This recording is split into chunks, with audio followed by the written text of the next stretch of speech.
Hello students, now today we start the topic separating the components of a mixture, okay, from the chapter number 2 is matter around the sphere. इसके पहले हमने just पढ़ा था कि solution कितने type के होते हैं, ट्रू सॉल्यूशन था, कोलाइडल सॉल्यूशन पढ़ा था और हमने सस्पेंशन पढ़ा था। जो ट्रू सॉल्यूशंस होते थे उसके पार्टिकल्स आप लोग नेकेड आई से नहीं देख सकते थे और इसमें अगर आप टिंडल इफेक्ट मतलब लाइट को पास करने की कोशिश करोगे तो लाइट पास नहीं हो पाती थी। But in the case of suspension and colloidal solution, both will show the Tyndall effect. It means the light will pass through it. The light will pass through this. Okay. Now today we start the topic separating the components of a mixture. ठीक, अब क्या होता है, जो भी आपके जो components होते हैं मिक्सचर के, आप उनको किस तरीके से सेपरेट करोगे। तो जैसे कि जितने भी हेट्रोजेनियस मिक्सचर्स होते हैं, कुछ को तो आप फिजिकल मेथड्स के थ्रू सेपरेट कर सकते हो, जो कि आपकी बुक में गिवन है। जैसे कौन कौन से फिजिकल मेथड्स हैं यहाँ पर, hand picking, sieving and filtration, जो आप commonly day to day life में यूज करते हो। फॉर एग्जांपल, जैसे जो चाय बनाते हो, आप क्या करते हो, चाय छन्नी का यूज करते हो, स्ट्रेनर का यूज करते हो उसको छानने के लिए, तो that is called the filtration. चावल से अगर कंकड़ निकाल रहे हो तो उसको क्या बोलेंगे, हैंड पिकिंग। तो इस तरीके के मेथड्स आप लोगों ने अभी 8th में पढ़े थे कि ये फिजिकल मेथड्स है जिनके थ्रू आप लोग हेट्रोजेनस मिक्सचर को सेपरेट कर सकते हो। अब इसमें हम लोग कुछ स्पेशल टेक्निक्स पढ़ेंगे जिसके हेल्प से हम लोग इस तरीके के हेट्रोजेनस मिक्सचर को सेपरेट करेंगे। तो उसमें सबसे पहला हमारा जो रहेगा method, that is called the evaporation. Okay, अब जैसे कि आपकी बुक में गिवन है कि how can we obtain coloured component dye from blue और ब्लैक इंक। अब जैसे आप लोग यूज करते हो ब्लू और ब्लैक इंक यूज करते हो, ठीक है। अब उसके अंदर जो डाई होता है उसको आप लोग किस तरीके से वहां से ऑब्टेन करोगे। तो इसके लिए क्या करोगे, जैसे आपके बुक में ये एक्टिविटी गिवन है, ये आपने लिया बंसन बर्नर, ठीक है। इसके ऊपर आपने क्या रखा है, ट्राइपॉड स्टैंड रखा है और उसके ऊपर आपने एक बीकर को रखा है। बीकर में आपने क्या किया, वाटर को हीट किया और इसके ऊपर एक वॉच ग्लास रखा है। याद रखना, कभी भी अगर ये एक्टिविटी अगर आप लैब में परफॉर्म करोगे तो डायरेक्टली जो वॉच ग्लास होगा उसको आप लोग हीट नहीं करोगे, नहीं तो ब्रेक हो सकता है। इसलिए हमेशा उसको बीकर के ऊपर रख करके हीट करना होता है। अब आपने इस वॉच ग्लास में कुछ इंक ली है, ठीक है। अब इसको क्या करोगे, आप हीट सप्लाई करोगे। हीट सप्लाई होने से क्या होगा, जो भी इंक के अंदर का वाटर वेपर होगा वो क्या हो जाएगा, इवेपोरेट हो जाएगा, ठीक है। और धीरे धीरे वहां पर एक डाई तरीके की फॉर्मेशन होगी, that is called the dye, ठीक। जैसे कि फॉर एग्जाम्पल यहाँ पे जो इंक होता है, इंक के अंदर क्या क्या होता है, आपका वाटर भी होता है और डाई भी होता है। बट जैसे ही आपने इसको हीट किया तो वाटर क्या हो जाएगा, इवेपोरेट हो जाएगा। तो यानी कि आपकी वॉच ग्लास में क्या बचेगा, सिर्फ और सिर्फ डाई। यही मेथड सेम हम लोग किस लिए यूज करते हैं। एक और आपके पास एग्जांपल है, जैसे कि आपके पास सॉल्ट एंड वाटर का सॉल्यूशन हो, अगर आप उसको भी हीट करोगे तो सॉल्ट पार्टिकल्स क्या हो जाएंगे, नीचे बच जाएंगे और जितना वाटर होगा वो क्या हो जाएगा, इवेपोरेट हो जाएगा। अब इसमें दो पॉइंट्स आते हैं, एक होता है वॉलेटाइल सब्सटेंस और एक होता है नॉन वॉलेटाइल सब्सटेंस। याद रखना, वॉलेटाइल सब्सटेंस वो सब्सटेंस होते हैं जो कि इजीली इवेपोरेट हो सकते हैं। फॉर एग्जांपल, अगर हम लोग यहाँ इंक और वाटर की बात करेंगे तो कौन इजीली इवेपोरेट हो सकता था, वाटर हो सकता था। तो वाटर आपका क्या हो जाएगा यहाँ पे, वॉलेटाइल सब्सटेंस, ठीक है। इस वॉलेटाइल सब्सटेंस को हम लोग इस सॉल्यूशन के केस में क्या बोलेंगे, सॉल्वेंट। सॉल्वेंट वो चीज थी जिसके अंदर आप किसी सॉल्यूट को घोल रहे होते हो, ठीक है। तो यहाँ पे सॉल्वेंट क्या था, आपका वाटर था, ठीक। तो ये वाटर आपका क्या हो जाएगा, वॉलेटाइल, और जो इसके अंदर सॉल्यूट था वो कौन सा था, आपका डाई था। तो that is called the non volatile. याद रखना, सॉल्यूट जो होगा नॉन वॉलेटाइल रहेगा और जो इजिली इवेपोरेट हो जाता है that is called the volatile substance. तो ये था आपका पहला मेथड इवेपोरेशन का। इवेपोरेशन मतलब जस्ट हीट सप्लाई करोगे, जो भी वॉलेटाइल सब्सटेंस होगा वो इवेपोरेट हो जाएगा और नॉन वॉलेटाइल वहां पे लेफ्ट रह जाएगा, ठीक। सेकेंड आपका जो मेथड आएगा दैट इज कॉल्ड द सेंट्रिफिकेशन। घर पे जैसे आप लोगों ने देखा होगा कि मम्मी लोग मक्खन निकालती हैं, ठीक है, या मिक्सर का यूज करते हैं, तो उसके थ्रू आप लोग क्या निकालते हो, घर में बटर निकालते हो, मक्खन निकालते हो। तो उसी प्रोसेस को हम लोग क्या बोलते हैं, सेंट्रिफिकेशन, ठीक है। अब जो सेंट्रिफिकेशन होता है इसके अंदर क्या होगा, separating dense particle from the lighter particles. जैसे आप लोग मिक्सर स्टार्ट करते हो तो क्या होता है, जितने भी डेंस पार्टिकल होते हैं, जैसे कि जो भी आपकी क्रीम होती है उसके अंदर क्या होता है, दूध के अंदर जो भी आपकी क्रीम होती है वो सारी की सारी ऊपर टॉप लेयर पे आ जाती है, that is called the lighter particles. जितने हल्के पार्टिकल्स होंगे ऊपर की लेयर पे आ जाएंगे और जितना डेंस यानी जो वाटर होगा वो क्या हो जाएगा, नीचे के लेवल पे चला जाएगा। तो दैट इज कॉल्ड द सेंट्रिफिकेशन, ठीक है। अब इस मेथड को कहाँ पे आप लोग यूज करते हो, एप्लीकेशंस देख लो यहाँ पे क्या क्या एप्लीकेशंस है। सेपरेटिंग मिल्क फ्रॉम क्रीम, ठीक है, सेपरेटिंग बटर फ्रॉम क्रीम, ठीक। Squeezing out water from wet clothes used in a diagnosis, ठीक है, sorry, squeezing out water from the wet clothes. जो आप लोग वॉशिंग मशीन यूज करते हो उसके अंदर कपड़ों को क्या करता है, वो निचोड़ देता है, तो वो भी उसके अंदर कौन सी प्रोसेस चल रही होती है, सेंट्रिफिकेशन की प्रोसेस।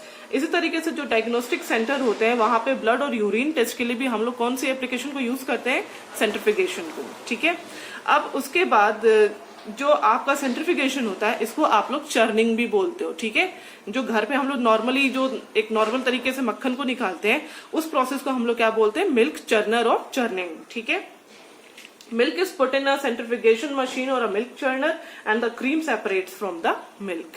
ठीक, ये तो था आपका सेंट्रिफिकेशन। इसी तरीके से इवेपोरेशन की एप्लीकेशन कहाँ कहाँ यूज होती है, separating coloured component from an ink. जितने भी कलर्ड कंपोनेंट आपके इंक के अंदर प्रेजेंट होते हैं उसको कौन सी एप्लीकेशन से आप लोग सेपरेट करोगे, with the help of evaporation. Second one, salt from water and the third one, sugar from water.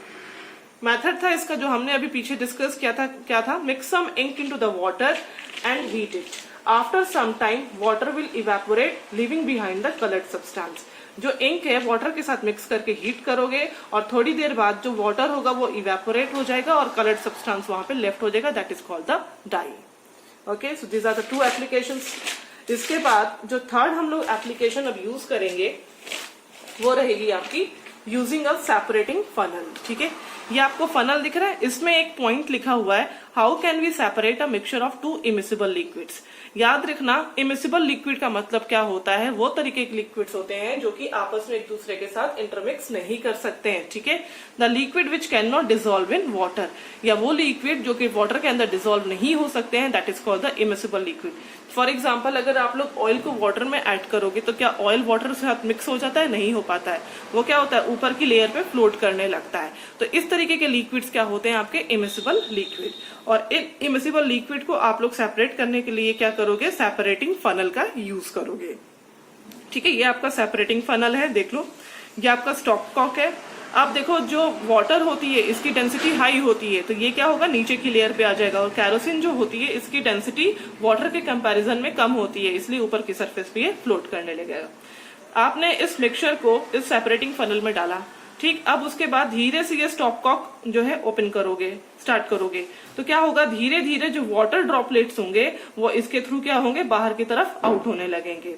और देखते रहना, ध्यान से इसको ऑब्जर्व करते रहना। जैसे ही वाटर का ड्रॉपलेट का लेवल इधर आ जाएगा तो क्या करोगे, तुरंत जैसे ही सारा वाटर रिमूव हो जाए तुरंत ये स्टॉप कॉक क्या करोगे, आप लोग फिर से बंद कर दोगे। जैसे ही आप इसको क्लोज करोगे तो अब इस सेपरेटिंग फनल के अंदर क्या रह जाएगी, कैरोसिन, और जितना वाटर है आपने क्या किया, उसको बीकर के अंदर कलेक्ट कर लिया। ठीक है, so this is the method that is called the separating funnel to separate a mixture of two immiscible liquids. ठीक, यही चीज मैंने यहां भी लिखी है, आप देख लो, to separate two immiscible liquid. ये आपका सेपरेटिंग फनल है। कहाँ कहाँ इसकी एप्लीकेशन यूज होती है, oil from water and iron from iron ore. ठीक है, मेथड क्या था, the immiscible liquid are allowed to settle in a funnel, funnel के अंदर आपने डाल दिया। ठीक, they soon formed a separate layer due to varying densities, density अलग होने के कारण इन्होंने अपनी अपनी अलग अलग सेपरेट लेयर फॉर्म कर दी। The first liquid is allowed to flow out of the funnel, पहले लिक्विड को आपने फनल के बाहर निकालने की कोशिश की है, ठीक है, फ्लो करने की कोशिश की है। Okay, and as soon as it is completely poured out, जैसे ये पूरा का पूरा वाटर इसमें से रिमूव हो जाएगा, the stop cock is closed, thereby separating the two liquids from each other. Okay, this is called the separating funnel. अब उसके बाद जो नेक्स्ट आप लोग टॉपिक पढ़ने जा रहे हो वो है how can we separate a mixture of salt and ammonium chloride. जो आपके पास मिक्सचर होता है सॉल्ट का और अमोनियम क्लोराइड का, इसको आप लोग कैसे सेपरेट करोगे। ठीक है, ये टॉपिक आपका चैप्टर नंबर 1 में भी था और यहाँ भी एक बार एक्सप्लेन कर देती हूँ। जो हमने इंटर कन्वर्जन ऑफ स्टेट्स पढ़ा था उसके अंदर हम लोगों ने सब्लिमेशन पढ़ा था। ठीक है, तो ये वही प्रोसेस है जिसको हम लोग दोबारा यहाँ पे डिस्कस करेंगे। आपने क्या किया है, यहाँ पे सॉल्ट जो मिक्सचर था आपका, किस किस का मिक्सचर रखना है आपको, अमोनियम क्लोराइड का और सॉल्ट का मिक्सचर आपने इस चाइना डिश के अंदर रख दिया। ठीक, इसको आपने ट्राइपॉड स्टैंड पे रखा और बंसन बर्नर से आप इसको हीट करोगे। जस्ट इसके ऊपर आपने एक फनल लिया और उसको जस्ट उल्टा करके इसके ऊपर रख दिया, इन्वर्टेड फनल, जस्ट इसको उल्टी डायरेक्शन में आपने फनल को इसके ऊपर कवर कर दिया। अब क्या होगा, जैसे ही हीट आप प्रोवाइड करोगे तो जितने भी अमोनियम क्लोराइड के वेपर होंगे वो सारे के सारे यहाँ पे इस तरीके से कलेक्ट होने लगेंगे और आपने जो फनल का जो ओपन एरिया था इसको कॉटन प्लग से कवर कर दिया है। ठीक है, ये वेपर्स जो होंगे अमोनियम क्लोराइड के यहाँ पर कलेक्ट होने लगेंगे और धीरे धीरे ये वेपर्स क्या हो जाएंगे, सॉलिडिफाई हो जाएंगे। That is the conversion of what, gas into solid, that is called the sublimation. और इस चाइना डिश के अंदर क्या रह जाएगा, सॉल्ट। याद कर लेना एक बार, mixture of salt and ammonium chloride था। हीट प्रोवाइड की, अमोनियम क्लोराइड वेपर की फॉर्म में फनल के किनारे पे कलेक्ट हो रहे हैं और जैसे ये कूल डाउन होंगे ये क्या हो जाएंगे, सॉलिडिफाइड हो जाएंगे और इस चाइना डिश के अंदर क्या रह जाएगा आपका, salt. And this process is called the sublimation. ठीक है, इसकी एप्लीकेशन कहाँ कहाँ यूज होती है, अमोनियम क्लोराइड, कैम्फर या नैप्थलीन, जितनी कपूर की गोलियां होती है, अमोनियम क्लोराइड होते हैं, जहां भी सब्लिमेशन की प्रोसेस के लिए हमें जरूरत होती है वहां पर हम लोग किसका, कौन सी मेथड को यूज करेंगे, सब्लिमेशन को। देखो अब इसका मेथड क्या था, heat the mixture in an inverted funnel. हमने इन्वर्टेड फनल के अंदर मिक्सचर को हीट किया so that the sublimable component sublimes in the air। जो सब्लिमेबल कंपोनेंट था वो यहाँ पे क्या था, अमोनियम क्लोराइड, वो क्या हो गया, सब्लाइम हो गया एयर के अंदर। ठीक है, and settle over the wall of the funnel, जो फनल की वॉल थी वहां पर जाकर के सेटल डाउन हो गया और जैसे ही कूल डाउन हुआ क्या हो गया, ये सॉलिडिफाइड अमोनियम क्लोराइड में कन्वर्ट हो गया। And the non sublimable component on the other hand is left behind. तो यहाँ पे नॉन सब्लिमेबल जो कि कन्वर्ट नहीं हो सकता था गैस से सॉलिड की फॉर्म में, क्या था वो हमारा सॉल्ट। तो इस चाइना डिश के अंदर हमारा क्या रह जाएगा, सिर्फ सॉल्ट। ठीक है, तो ये थी आपकी प्रोसेस सब्लिमेशन। ठीक है, अब जो नेक्स्ट हम लोग यहाँ पे डिस्कस करेंगे ये है, is the dye in black ink a single colour. जो आप लोग इंक यूज करते हो, ब्लैक इंक यूज करते हो लिखने के लिए, क्या वो एक सिंगल कलर की ही बनी होती है, ये पॉसिबल ही नहीं है। क्या करोगे आप इस एक्टिविटी के लिए, आप एक बीकर लोगे, ठीक है, उस बीकर में आधा पानी इस तरीके से आप फिल कर देना और आप लोग एक जो फ्लोटिंग पेपर होता है या कोई भी नॉर्मल पेपर ले लेना आप। ठीक है, घर पे भी नॉर्मल पेपर ही मिलेगा क्योंकि लैब एक्टिविटीज अभी स्टार्ट नहीं हो पाई है। उस पर क्या करोगे, अपनी पेंसिल से एक लाइन को मार्क कर देना और वहां पर आप इंक की एक दो ड्रॉप्स को गिरा देना। ठीक है, इस तरीके से जैसे ही आपने यहाँ पे इंक की ड्रॉप को गिराया इस पेपर पे, अब क्या करोगे, इस बीकर के अंदर उस पेपर को डिप करोगे। जो आपने यहाँ पे लेवल मेंटेन किया है, जहां पर इंक स्पॉट है, उतना पोर्शन आपका वाटर के अंदर होगा और उसके ऊपर का पेपर का पोर्शन वाटर के अंदर नहीं होगा। धीरे धीरे क्या होगा, जो इंक होगी इसमें से रिमूव होकर के पानी के अंदर फ्लोट करने लगेगी। ठीक है, तो जब ये फ्लोट करेगी तब आप देखोगे कि ये जो ब्लैक इंक थी वो सिंगल कलर की नहीं बनी थी, उसके अंदर आपको ब्लू या वॉयलेट कलर का भी कुछ कलर दिखाई देगा। That is made up of the number of colours. ठीक है, तो ये था, is the dye in black ink का सिंगल कलर, तो ये नहीं था। और इस प्रोसेस को हम लोग क्या बोलते हैं, क्रोमेटोग्राफी। जिस प्रोसेस से आप लोग इंक के अंदर जो सिंगल कलर नहीं होता है उसको आइडेंटिफाई कर रहे हो, that is called the chromatography. The process of separation of components of a mixture is known as the chromatography and this technique was first used for the separation of colors। जो colour होते हैं उनको separate करने के लिए हम कौन सी technique का यूज करते हैं, chromatography. Chromatography is the technique use for separation of those solute that dissolve in the same solvent. ठीक है, ये उन सॉल्यूट्स को डिसॉल्व सेपरेट करने के लिए यूज की जाती है जो कि एक ही सॉल्वेंट के अंदर में डिसॉल्व होते हैं। ठीक, अब ये एक्टिविटी मैं आपको पूरी एक्सप्लेन कर दे रही हूँ। ये मिक्सचर था आपका इंक का, ठीक है, और जैसे ही आपने क्रोमेटोग्राफी टेक्निक का यहाँ पे यूज किया तो जो कंपोनेंट्स थे वो क्या हो गए, यहाँ पे सेपरेट हो गए। प्रोसेस ऑफ सेपरेशन ऑफ दो solute that dissolve in the same solvent and separation of colours. ठीक, यहाँ पे इसकी एप्लीकेशंस कौन कौन सी हैं, separating colour components of dye and drugs from blood. याद रखना, जो आपका ब्लड के अंदर जो ड्रग्स होता है उसको सेपरेट करने के लिए भी हम लोग क्रोमेटोग्राफी करते हैं यूज, और separating colour components of dye. अब मेथड देख लो, टेक अ फिल्टर पेपर और a blotting paper and place a drop of ink at the rear end. Dip the end in water. Since ink is a mixture of two or more color, the component of ink which is soluble in water mixes into it and then separates quickly from the other components that are less soluble in water. जो ink के component water के अंदर soluble होंगे वो easily dissolve हो जाएंगे उसके अंदर, और जो नहीं dissolve हो सकते हैं वो उस पेपर पे ही रह जाएंगे। ठीक है, तो ये थी आपकी टेक्निक क्रोमेटोग्राफी। यहाँ भी देख लो बुक के अंदर क्या क्या एप्लीकेशन है, colours in a dye, pigments from natural colours and drugs from blood. Okay, अब इसके बाद जो नेक्स्ट हम लोग टेक्निक यूज करेंगे वो टेक्निक रहेगी, how can we separate a mixture of two miscible liquids. याद रखना, इमिसिबल क्या थे, जो वाटर के अंदर डिसॉल्व नहीं हो सकते थे, और जो लिक्विड वाटर के अंदर डिसॉल्व हो सकते हैं that is called the miscible liquid. तो अब इन मिसिबल लिक्विड्स को सेपरेट करने के लिए जो हम टेक्निक यहाँ पे यूज करने जा रहे हैं that is called the distillation. ठीक है, separation of two miscible liquids by distillation. याद रखो, ये क्या है आपका, दोबारा ट्राइपॉड स्टैंड है। ठीक है, ये आपका स्टैंड है जिस पर पूरी एक्टिविटी को आप परफॉर्म करोगे। ये आपका बंसन बर्नर है। अब आपने यहाँ पे जो फ्लास्क लिया है, इस तरीके से राउंड शेप फ्लास्क है, इसका नाम होता है डिस्टिलेशन फ्लास्क। इस डिस्टिलेशन फ्लास्क के अंदर आपने क्या किया, मिक्सचर ऑफ लिया है वाटर एंड अल्कोहल। याद रखो इस डिस्टिलेशन फ्लास्क के अंदर क्या है, mixture of water and alcohol. अब क्या करोगे आप, जो ये आपका डिस्टिलेशन फ्लास्क है ये कंडेंसर से कनेक्टेड है। दिख रहा है आपको एक यहाँ से पाइप मूव कर रही है, ये आपका क्या है, कंडेंसर है। इस कंडेंसर के अंदर क्या होगा, जो भी हीट यहाँ से वेपर की फॉर्म में जाएगी वो इस पाइप के थ्रू पास होगी।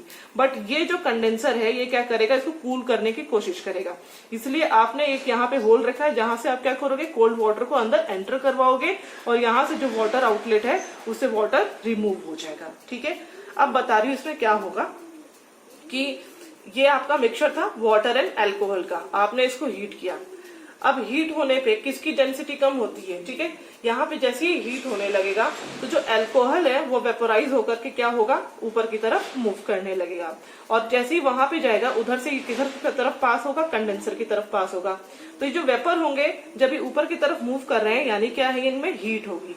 जैसे ये कंडेंसर के थ्रू पास होंगे, हमने क्या किया, यहाँ से ठंडे पानी को अंदर एंटर कराया। ये ठंडा पानी क्या करेगा, जो भी इसके अंदर की हीट होगी आपकी उसको एब्जॉर्ब करेगा। एसीटोन की जो हीट होगी, सॉरी ये आपका एसीटोन था, मिस्टेक कर दी मैंने, वाटर और एसीटोन का मिक्सचर था। जहां पे आप इसको हीट करोगे एसीटोन पहले वेपोराइज होगा और ये कंडेंसर के थ्रू पास होगा। यहाँ पे कंडेंसर में एक आपको दो होल हैं, दो आउटलेट्स हैं, ठीक है, एक इनलेट एक आउटलेट है। यहाँ से आपने कोल्ड वाटर को एंटर कराया जो कि इसकी हीट को एब्जॉर्ब करेगा, कूल डाउन करेगा और यहाँ से ये वाटर यहाँ से रिमूव हो जाएगा, जिसके कारण जो आपका एसीटोन होगा ये कूल डाउन हो जाएगा। जैसे ये कूल डाउन होगा तो ये गैस से किसकी फॉर्म में कन्वर्ट हो जाएगा, लिक्विड की फॉर्म में। जब तक इसके अंदर हीट रहेगी तब तक ये एसीटोन गैस की फॉर्म में रहेगा और जैसे ही वाटर को आपने पास किया इसको कूल डाउन करने के लिए तो ये किसकी फॉर्म में कन्वर्ट हो गया, लिक्विड की फॉर्म में। और ये लिक्विड आपका अलग एक बीकर में आप लोग कलेक्ट कर लोगे। ठीक है, and this process is called the distillation. ठीक है, आपने फ्रैक्शनल डिस्टिलेशन फ्लास्क में हीट किया, एसीटोन पहले वेपोराइज हुआ, उसको आपने कंडेंसर से कूल डाउन किया जिससे गैस की फॉर्म से वो किस में कन्वर्ट हो गया, लिक्विड की फॉर्म में, और ये लिक्विड आपने अलग एक बीकर में कलेक्ट कर लिया। ये था आपका how can we separate a mixture of two miscible liquids. इसी के अंदर एक और मेथड आता है that is called the fractional distillation. Fractional distillation हम लोग उस मिक्सचर के लिए यूज करते हैं जहां पर जो आपके लिक्विड्स हैं उनका जो बीच का डिफरेंस रहेगा बॉइलिंग पॉइंट का, वो क्या रहेगा, लेस देन 25 केल्विन। जब दोनों लिक्विड्स के बीच के बॉइलिंग पॉइंट का डिफरेंस लेस देन 25 केल्विन रहता है तब उस केस में हम लोग फ्रैक्शनल डिस्टिलेशन की प्रोसेस को यूज करेंगे। ठीक है, फॉर एग्जाम्पल जैसे कि यहाँ पर आपने देखा, जस्ट मैंने एक्सप्लेन किया, ये क्या था आपका डिस्टिलेशन फ्लास्क, ये बंसन बर्नर था, ट्राइपॉड स्टैंड था, ये स्टैंड था जिसपे पूरी एक्टिविटी का परफॉर्म कर रहे हो। ठीक, अब इसके ऊपर आप कुछ इस तरीके का एक डिजाइन देख रहे हो, शेप देख रहे हो। ठीक है, ये जो फ्लास्क होता है, ठीक है, ये जो चीज हमने इसके ऊपर अटैच की है इसको हम लोग बोलते हैं फ्रैक्शनेटिंग कॉलम।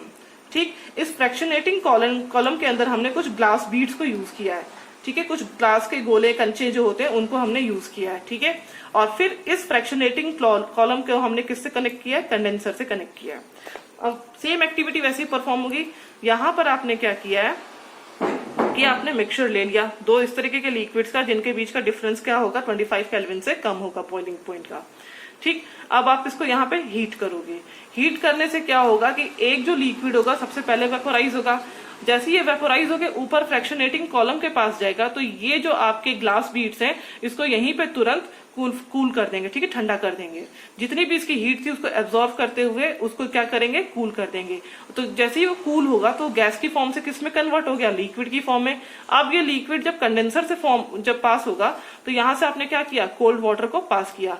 अब इसके अंदर जो बची कुची हीट होगी वो भी क्या हो जाएगी, कोल्ड वाटर को पास करने से ठंडी हो जाएगी। ठीक है, जिसके कारण जो आपकी जो लिक्विड थी वो गैस से नाउ किस में कन्वर्ट हो गई, लिक्विड की फॉर्म में। और ये लिक्विड आपने क्या किया, एक अलग कंटेनर में कनेक्ट कर दिया या बीकर में कलेक्ट कर दिया, प्योर लिक्विड कंपोनेंट। ठीक है, सेम एक्टिविटी रहेगी, बस याद रखना कि यहाँ पे लिक्विड के बीच का जो बॉइलिंग पॉइंट का डिफरेंस होगा वो क्या रहेगा, लेस देन 25 केल्विन। ठीक, अब इसके बाद जो नेक्स्ट हम लोग यहाँ पे पढ़ने वाले हैं, मैं आपको यहाँ इसमें भी दिखला देती हूँ। ठीक है, ये था आपका डिस्टिलेशन। डिस्टिलेशन जस्ट मैंने आपको एक्सप्लेन किया था, एसीटोन और वाटर के लिए एप्लीकेशन हमने इसकी यूज की थी। ठीक, अब इसके जो हम इस डिस्टिलेशन प्रोसेस को बोलते हैं, जिसके अंदर हमारा जो boiling point less than 25 kelvin नहीं होता है दो लिक्विड का, उसको बोलेंगे सिंपल डिस्टिलेशन। बट जहां पर ये कंडीशन होगी उसको बोलेंगे हम लोग फ्रैक्शनल डिस्टिलेशन। अब जो नेक्स्ट हम लोग पढ़ेंगे वो रहेगा हमारा separating different gases from the air. आप जो जितनी अलग अलग गैसेस होती हैं एयर के अंदर, उसको आप लोग किस हिसाब से सेपरेट करोगे।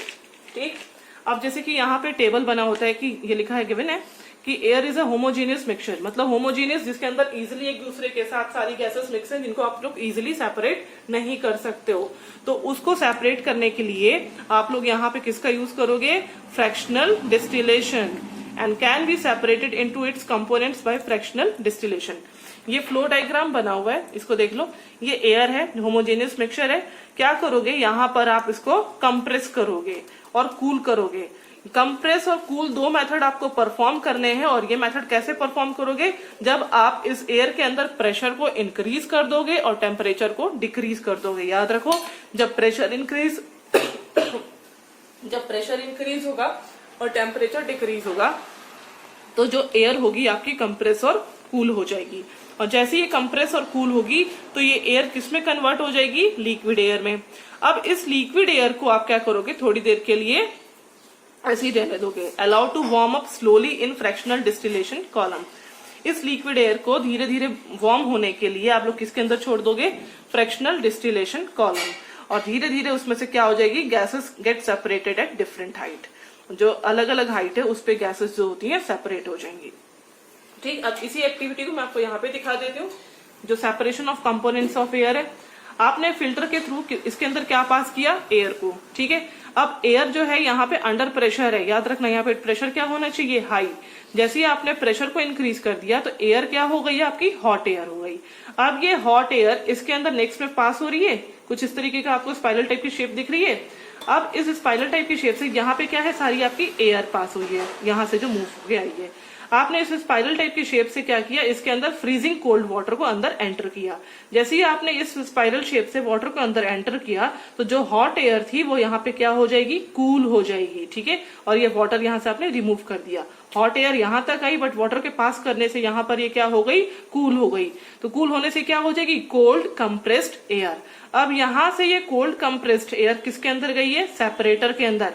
सेपरेटर ने क्या किया, सबसे पहले इस जो एयर के अंदर कार्बन डाइऑक्साइड था उसको रिमूव कर दिया इन the form of dry ice.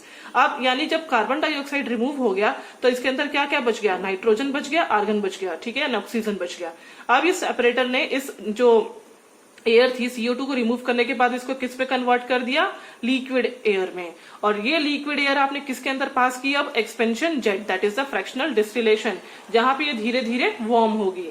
तो जैसे ये वार्म होगी तो इसमें से क्या हो जाएगा, जो नाइट्रोजन और आर्गन होगी वो दोनों भी यहाँ से क्या हो गई, रिमूव हो गई। फ्रैक्शनल डिस्टिलेशन कॉलम दिख रहा है, यहाँ पे जैसे ही वार्म होगी वहां पे नाइट्रोजन और आर्गन जो होगी वो रिमूव हो जाएगी। और लास्ट में क्या बचेगा, आपको जो कलेक्ट करोगे, लिक्विड ऑक्सीजन। अब याद रखना कि जो नाइट्रोजन होता है, नाइट्रोजन मैं आपको यहाँ पे फिगर शो कर दे रही हूँ।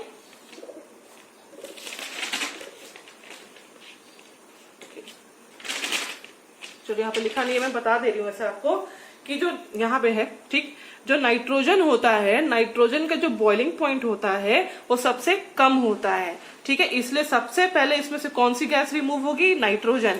उसके बाद आप आर्गन को देख सकते हो कि उसका जो बॉइलिंग पॉइंट है वो थोड़ा ज्यादा है नाइट्रोजन की कंपैरिजन में। तो जो नेक्स्ट आपकी रिमूव होगी गैस एयर में से वो कौन सी रहेगी, आपकी आर्गन। और लास्ट में जो ऑक्सीजन होता है इसका बॉइलिंग पॉइंट इन दोनों के कंपैरिजन में ज्यादा होता है। तो इसलिए लास्ट में आपको यहाँ पे लिक्विड ऑक्सीजन यहाँ पे कलेक्ट होके मिलती है। तो this is what the separation of components of air. Okay okay, अब इसके बाद जो नेक्स्ट हम लोग डिस्कस करने जा रहे हैं, प्योरीफाइंग सॉलिड, यानी कि आपको प्योर सॉलिड किस हिसाब से मिलेगा। इसी प्रोसेस को हम लोग क्या बोलते हैं, क्रिस्टलाइजेशन। ठीक है, जो क्रिस्टल की फॉर्म में हम लोग इसकी फॉर्मेशन करेंगे। ओके, तो जैसे कि फॉर एग्जांपल यहाँ पे है, how can we obtain pure copper sulphate from an impure sample. आपके पास कोई इम्प्योर सैंपल है जिसमें से आपको क्या फाइंड आउट करना है, प्योर कॉपर सल्फेट। आपने क्या किया कि जो इम्प्योर सैंपल था कॉपर सल्फेट का, एक चाइना डिश में लिया और उसके अंदर कुछ पानी को डिसॉल्व कर दिया। जितनी भी इम्प्योरिटीज थी उसको आपने क्या किया, फिल्टर कर दिया। और उसके बाद ये जो सॉल्यूशन है इसको आपने हीट किया। ये आपका वाटर के अंदर CuSO4 का सॉल्यूशन था इम्प्योरिटीज के साथ, और इसको आपने क्या किया, सेकंड स्टेप में फिल्टर कर दिया। फिल्टर करने से जितनी इम्प्योरिटीज थी वो रिमूव हो गई। अब इसके बाद इसको इवेपोरेट कर रहे हो, यानी हीट कर रहे हो। Evaporate water from the copper sulfate solution so as to get a saturated solution. Saturated solution मैंने आपको बताया था कि वो स्टेज होती है जब सॉल्यूशन के अंदर आप एक्स्ट्रा सॉल्यूट को डिसॉल्व नहीं कर सकते हो, ठीक है। Cover the solution with the filter paper and leave it undisturbed at room temperature to cool slowly for a day. एक दिन के लिए आपने इसको ठंडा होने के लिए पूरा जो सॉल्यूशन था उसको रख दिया, ठीक है, फिल्टर पेपर से कवर करके। आप क्या देखोगे कि उसके अंदर क्रिस्टल्स की फॉर्मेशन हो जाएगी, जो किसके क्रिस्टल्स होंगे, copper sulphate in the china dish, and this process is called the crystallization. जो आपका सॉल्ट होता है, जो सी वाटर से आप लोग ऑब्टेन करते हो, वो भी क्या होता है, उसके अंदर कई सारी इम्प्योरिटीज होती है। उस सारी इम्प्योरिटीज को आप किस मेथड से रिमूव करते हो, by the process of the crystallization. So crystallization is a process that separate a pure solid in the form of its crystal from the solution. ठीक है, जो भी आपकी सॉलिड होती है उसको किस फॉर्म में लेकर आता है, प्योर सॉलिड, ठीक है, यानी क्रिस्टल की फॉर्म में सॉल्यूशन के अंदर से। अब ये टेक्निक कहाँ पे यूज होती है, जो क्रिस्टलाइजेशन होती है ये इवेपोरेशन से बेटर टेक्निक होती है। इसका क्या रीजन है, आपको दोनों गिवन है यहाँ पे। सम सॉलिड डिकम्पोज और some like sugar may get charred on heating to dryness, ठीक है, कुछ तो डिकम्पोज हो जाते हैं और कुछ क्या हो जाते हैं, ब्रेक डाउन हो जाते हैं, तो इसलिए हम लोग वहां पे इवेपोरेशन नहीं यूज करेंगे। And some impurities may remain dissolve in the solution even after filtration. Filtration के बावजूद भी आपने देखा होगा कुछ इम्प्योरिटीज होती है, जैसे मान लो आप फिल्टर कर रहे हो, कुछ इतने छोटे जो माइन्यूट सैंड पार्टिकल्स होते हैं वो तो भी उस सैंपल के अंदर रह जाते हैं, यानी फिल्टरेशन से भी वो रिमूव नहीं होते हैं। तो उन इम्प्योरिटीज को रिमूव करने के लिए आप लोग यहाँ पे कौन सी प्रोसेस को यूज करोगे, क्रिस्टलाइजेशन को, ठीक है। अब जैसे कि यहाँ पे गिवन है, in a crystallization method we can obtain the pure solid in the form of crystal from it solution. सबसे पहला स्टेप क्या रहेगा कि जितना भी आपका इम्प्योर सॉलिड होगा उसको अंदर आपने किसके अंदर मिक्स किया, सॉल्वेंट, यानी पानी या सॉल्यूशन जो भी आप ले रहे हो उसके अंदर मिक्स कर लो, ठीक है, स्टीयर करके अच्छे से मिक्स कर लो, ठीक। सेकेंड स्टेप में क्या करोगे, इस सॉल्यूशन को आप लोग हीट करोगे। Solution is heated to evaporate most of the solvent, जितना भी इसके अंदर का सॉल्वेंट होगा उसको हीट करके रिमूव कर दोगे। तीसरे स्टेप में क्या करोगे, hot solution is allowed to cool. जो भी आपका ये हॉट सॉल्यूशन हीटिंग के बाद हुआ था इसको आप लोग ठंडा रहने करने के लिए छोड़ दोगे। The solid appears as pure crystal. जो भी इसके अंदर का सॉलिड होगा उसमें किसकी फॉर्मेशन हो जाएगी, क्रिस्टल्स की फॉर्मेशन हो जाएगी, ठीक है। अब क्या करोगे, इस सॉल्यूशन को आप लोग फिल्टर पेपर से कवर कर दोगे। The cold solution is poured off to obtain the crystal. थोड़ी देर के ठंडा होने के लिए फिल्टर पेपर से कवर कर दोगे और उसके बाद जैसे आप इसको फिल्टर करोगे तो इसके अंदर आपको किसकी फॉर्मेशन मिलेगी, क्रिस्टल्स की, ठीक है। अब ये एप्लीकेशन कहाँ कहाँ यूज होती है, salt from sea water and purification of CuSO4। दोनों मेथड मैंने आपसे डिस्कस किए हैं अभी just. The impurities of substance are filtered out, ये मेथड है। Water is evaporated to obtain a saturated solution. The solution is covered with the filter paper and left as it is, okay? And after some time, crystals of pure solid are formed. जो evaporation होती है crystallisation से better technique नहीं होती है। Just मैंने आपको अपनी बुक से एक्सप्लेन किया कि some solid substances decompose because of excess heat. For example sugar get charred on extra heating, ठीक है, इजिली डिकम्पोज होकर क्या होता है, मेल्ट हो जाता है शुगर। तो इसलिए हम लोग इस केस में इवेपोरेशन को यूज नहीं करेंगे। लेकिन कुछ ऐसे भी मेथड्स होते हैं जैसे कि if after filtration some impurities remain in the solution they can contaminate the solid and therefore we would not obtain the pure substance. Extra heating से सॉलिड सब्सटेंस मेल्ट हो सकते हैं, जिसलिए इवेपोरेशन वहां पे हम लोग नहीं यूज करेंगे। और फिल्टरेशन के बावजूद भी कुछ इम्प्योरिटीज उस सैंपल के अंदर रह जाती हैं, इसलिए वहां भी हम लोग इवेपोरेशन को यूज ना करके इन दोनों जगह पे हम लोग किसको यूज करेंगे, क्रिस्टलाइजेशन को, ठीक है। तो ये थे आपके कुछ मेथड जिसके थ्रू आप लोग एक हेट्रोजेनियस मिक्सचर को सेपरेट कर सकते हो। लास्ट में आपके यहाँ पे आपकी बुक में गिवन है water purification system in water works. ये आप लोगों ने बचपन से पढ़ा होगा, 5th 6th से पढ़ते आ रहे हो, ठीक है। ये रिजर्वायर है, ठीक है, यहाँ से वाटर आपका सप्लाई हुआ, सबसे पहले किसके पास गया, सेडिमेंटेशन टैंक। जितनी भी बड़ी इंप्योरिटीज होंगी, ठीक है, जो सॉलिड पार्टिकल्स होंगे वो सारे के सारे नीचे सेटल डाउन हो जाएंगे to allow solid to settle. अब ये जो वाटर है नेक्स्ट किस में पास होगा, लोडिंग टैंक, जहां पर आप लोग फिटकरी या पोटेशियम का यूज करोगे। पोटेशियम क्या करेगा, इस इसके अंदर जो बाकी इम्प्योरिटीज होती है उसको वहां पे सेटल डाउन करेगा और वाटर को नेक्स्ट फिल्टरेशन टैंक में पास करेगा। फिल्टरेशन टैंक में क्या हो जाएगा, फाइन सैंड जो होंगे नीचे सेटल हो जाएंगे, ग्रेवल सेटल डाउन हो जाएंगे, कोर्स ग्रेवल भी यहाँ पे सेटल डाउन हो जाएंगे। और फाइनली ये वाटर किसके अंदर जाएगा, आपका क्लोरिनेशन टैंक, जहाँ पे आप क्लोरीन का यूज करोगे, जिसके कारण जितने भी इसके अंदर बैक्टीरिया प्रेजेंट होंगे वाटर के अंदर उसको किल करोगे और फाइनली ये वाटर आपका आपके घर पे सप्लाई होगा। ठीक है, तो ये थे आपके कुछ मेथड सेपरेशन के, और ये क्वेश्चन है जो जस्ट मैंने आपसे अभी डिस्कस किए हैं, सारे क्वेश्चन वहीं पर है। ठीक है, तो आज के लिए बस इतना ही। Thank you.